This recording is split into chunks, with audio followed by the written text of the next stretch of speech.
Well, since the 1920s, African-American owned farms have dwindled at 3 times the rate of their white counterparts. That's according to the USDA. But in Alexandria last week, a seminar hosted by the Louisiana Department of Agriculture and Forestry, LSU, and Southern University, along with a host of others, well, they tried to reverse that trend. This Week in Louisiana Agriculture's A.J. Sabine was there. Harper Armstrong looks over his newly planted wheat field in Morehouse Parish.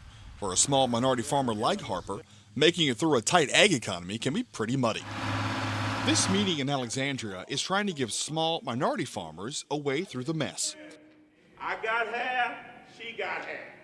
Southern University law professor John Pierre is teaching these producers the importance of estate planning.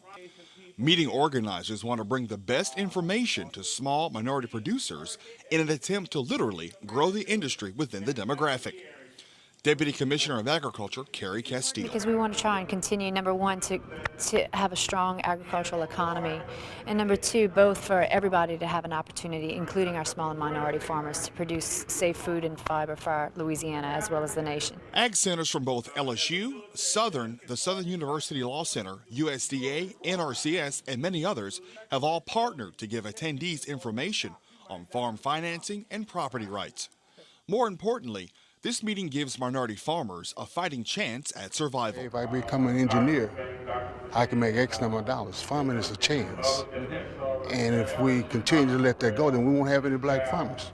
And our future and our heritage will be lost. District 2 Representative Roy Burrell says the information passed here at this meeting could ultimately help small and minority farmers pool resources and build co-ops. They need to understand that they're going to have to establish those relationships.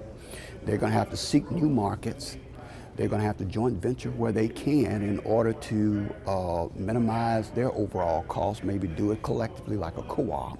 You know, in this tough economy, it gets harder and harder for small and minority producers to compete with large-scale farming operations. But with seminars like this, it gives them the tools that they need to find niche markets and develop new ways to reach out to a broader customer base. That's exactly what Lawrence Brumfield plans to do. I figure that there's a shortage of vegetables everywhere, and the price of vegetables are real high.